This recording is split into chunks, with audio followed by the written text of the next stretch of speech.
Another reaction video before pumasok tayo sa 8 hours na trabaho. Ito ang aking reaction video for today. Okay, ito na siya. Sabi niya, kapag ba after graduation, required agad na maghanap ng trabaho? Okay. Required nga ba agad? Depende. Titingnan mo muna yung sitwasyon ng family mo, okay? Kasi siya, nape-pressure daw siya. Dahil pinipilit na siyang maghanap ng trabaho ng mga magulang niya. Yes. Siguro kaya ganun kasi medyo nahihirapan din sila sa gastos. Baka ganun. Or baka inihahanda ka rin nila sa future mo. Ito ang tatandaan mo ha. Okay. Maswerte ka kasi meron kang shelter, may maaasahan ka, may mga magulang ka na, yun nga, may backup ka, meron kang matitirhan sa ngayon na wala ka pang trabaho. Meron kang, hindi mo kailangang umupa ng bahay, hindi mo kailangang bumayad ng kuryente, ng tubig, pagkain pa, lahat yun is provided pa rin siguro ng mga magulang mo, if I'm not mistaken, okay?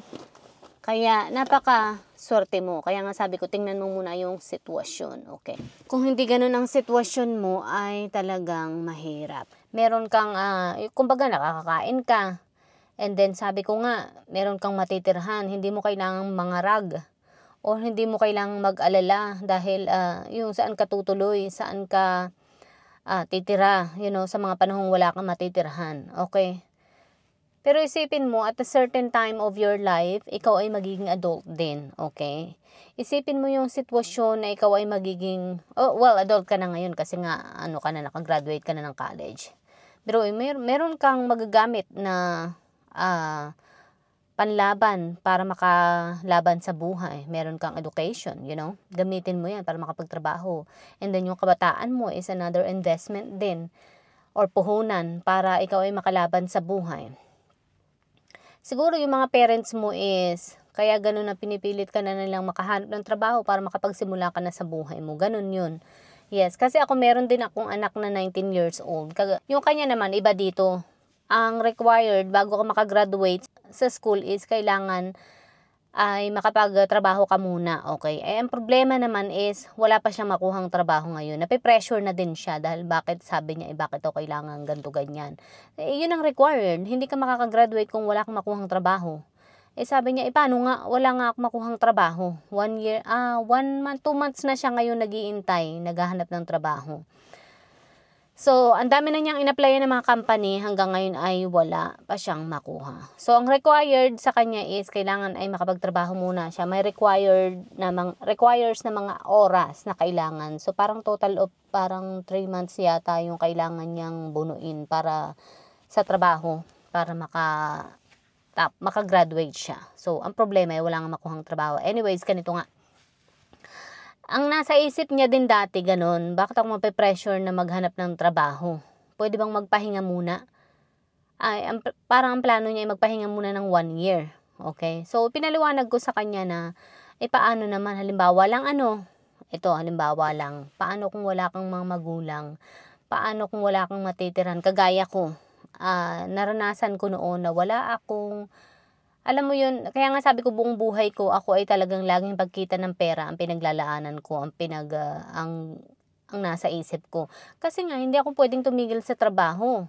Hindi ako pwedeng mawala ng pera, hindi ako pwedeng mawala ng ipon. Dahil sinong magsusustento nun sa akin? Sinong magsusustento ng pamumuhay ko kung lahat ng yun ay wala ako? So, wala akong choice sa buhay ko kundi ang magtrabaho at mag-ipon at maglaan ng pera nga, yun.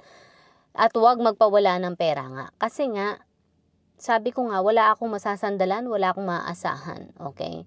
So, sabi ko, pag ako'y tumigil ng pagtatrabaho, saan ako titira? Wala akong, yung backup. Yung iba kasi, alam mo yun, meron silang matatakbuhan. Meron silang magulang na matitirahan yung bahay. Kumbaga, makakauwi sila sa kanila. Makakatira sila sa bahay ng mga magulang nila with free lodging and food and electricity, di ba?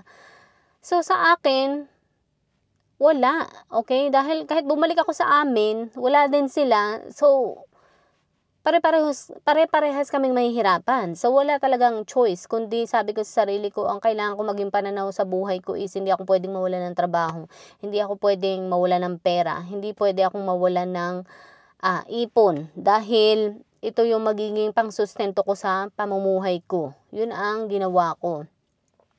Kaya girl, sabi ko sa iyo, hangga't bata ka pa, simulan mo nang magtrabaho, simulan mo nang mag-ipon, simulan mo nang ihanda yung iyong retirement habang bata ka pa.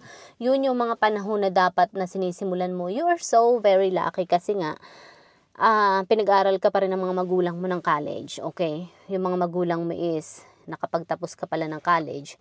So, gamitin mo yan. Mag-apply ka kasi hindi mo alam kung gaano ka katagal bago makakuha ng trabaho. Hindi rin madali ang pag-a-apply. Ako, kagaya ko dito sa area ko is hindi madali ang pag-a-apply or paghahanap ng trabaho. Madali ang pag-a-apply pero ang pagkakaroon ng trabaho is hindi ganun kabilis. Depende sa kung nasaang area ka. Itong area ko, sus Ginoo, kala ko yung mabilis akong makakahanap ng trabaho, hindi pala. Nung lumipat ako dito sa area na ito, ay inabot ako ng 3 buwan bago ako natanggap sa trabaho. Kung ano-ano yung mga in-applyan ko, ang dami ng mga in-applyan kong trabaho. And then dito sa lugar na ito is talagang ibang-iba talaga sila kumpara dun sa mga ibang lugar na pinuntahan ko, ibang mga states na pinuntahan ko. Dahil sila ay nagre-reply talaga sila sa application mo, tatawagan ka talaga nila for interview or sasabihin nila sa iyo na hindi na nila kailangan dahil nga minahire na sila. Ganun sila. Pero dito wala silang pakialam. Hindi ka nilang re-replyan, hindi nila sasabihin dun sa application mo kung tanggap ka or hindi. Wala, as in ignore lang. Yun yung iba kong naranasan dito. Kaya ikaw, subukan mo dahil nandun siya sa Pilipinas itong babae na nabasa ko yung kanyang post. Nandun siya sa Pinas. Marami din akong naririnig na ang hirap ding makahanap ng trabaho sa Pilipinas, kahit mga college graduate. Kaya kung ako sa iyo, simulan mo nang maghanap ng trabaho. At least, maghanap ka muna ng trabaho. Kahit hindi ka pa handa at sabi mo ay gusto mo munang mamahinga, pwede kang mamahinga during those times. Mag-fill up ka pa rin ng mga applications, magpasa ka ng mga applications, and then hindi mo alam kung kailan ka matatanggap ng trabaho. Hindi porket ikaw ay nakatapos na ng college, hindi porket ikaw ay nakapagpasa na ng resume, ay tatanggapin ka na agad-agad. Hindi ganun. So, marami ka pang pagdadaan ng mga interview. So, at least yung mga interview man lang puntahan mo, hindi pa sigurado pati yan. Kahit ikaw ay ma-interview, hindi sigurado mo na matatanggap ka ng trabaho. Ganun sa Pilipinas. Hindi kagaya dito na alam mo na kapag ikaw ay tanggap sa trabaho. Yun. Pero ito nga, huwag kang sumama ang loob kung bakit kailangan magtrabaho ka na agad dahil nga gusto mong mamahinga. Girl, in a real life, walang pahinga, okay? Pwede kang mamahinga kapag ikaw ay may pera na sa bangko, pera sa bulsa, kapag afford mo na ang buhay, okay? Dahil sabi ko nga, at your certain time, at your certain age, okay, at your certain point of life, is magiging adult ka na, at may intindihan mo na hindi pwedeng mamahinga kapag wala kang pera, okay? Ikaw ay napakalaki, napakaswerte, kasi nga may mga magulang ka pa rin na, yun nga, nandyan, na gumagabay sa'yo. Sabi ko nga, with free lodging and electricity and food, na i-provide nila sa iyo yun, hindi mo na kailangan bilhin, o di ba? Eh kung ikaw ay wala nang lahat ng mga yun, paano mo may i-provide yun sa sarili mo? Let's say wala ka ng mga magulang at is mag-isa ka na lamang. Or kahit may mga magulang ka na pero wala din sila. So, anong gagawin mo? So, pare-pareho kayong mahihirapan, di ba? Naiintindihan mo ba yung sinasabi ko? Yun, ganun ang gawin mo. Huwag kang ma-pressure kung bakit kayo pinaghahanap ka ng trabaho. Dahil pag ikaw ay nagtatrabaho na, mape-pressure ka pa rin, okay? Depende pa sa kung anong klase ng environment yung trabaho makikita mo, okay? Mape-pressure ka sa lahat, sa buhay, okay? Sa trabaho, sa mga katrabaho, sa klase ng trabaho mo, mape-pressure ka talaga, okay? Depende pa, yan pa yung isa pong kailangang pagdaanan sa buhay. Akala mo yan lang pressure mo from your parents, ang nape-pressure ka. Girl, marami ka pang mape-pressure sa iyong buhay, okay? Doon mo madidiscover pag ikaw ay nagtatrabaho na. Diyos ko, pag hindi mo nalampasan yan, yung parang ayaw mo na magtrabaho kasi nga nakabwisit ka dun sa mga katrabaho mo. Naku, ko sa iyo, pag hindi mo yan nalampasan sa buhay mo, ang hirap. Yan pa rin ang kahaharapin mo pagtanda mo, okay? Kung ikaw yung klase ng tao na, ayoko na magtrabaho, hindi mo naharap yung mga struggles na yun. Ayoko na, titigil na ako. Hindi ko na gusto na magtrabaho. Hindi ka magsusumikap sa buhay mo. So, wala kang magiging trabaho, wala ka ring magiging ipon, wala ka ding magiging pera. Lahat yun hindi mo na ihanda sa buhay mo. Sabi ko sa'yo, girl, pagdating ng ikaw ay 60 na, marirealize mo kung gaano kahirap ang buhay. Sobrang hirap nang wala kang pera. Kaya girl, ako sa iyo habang maaga pa, bata pa, simulan mo na yung pagtatrabaho. Simulan mo nang mag-ipon, simulan mo nang ihanda yung iyong retirement. Makikita mo at magiging madali lang ang buhay. Pwede kang makapahinga.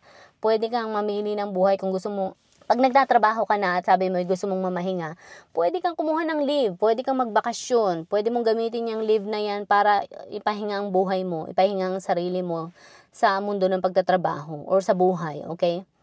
Pwede ka namang makapag-leave ng isang buwan, gamitin mo yun, o 'di ba? Para madiskubre mo ang buhay. So yun, huwag kang ma-pressure kung bakit ikaw ay pinaghahanap ng trabaho. Alright? Pabalik na ako sa aking trabaho. Alright? Papasok na ako. Bye!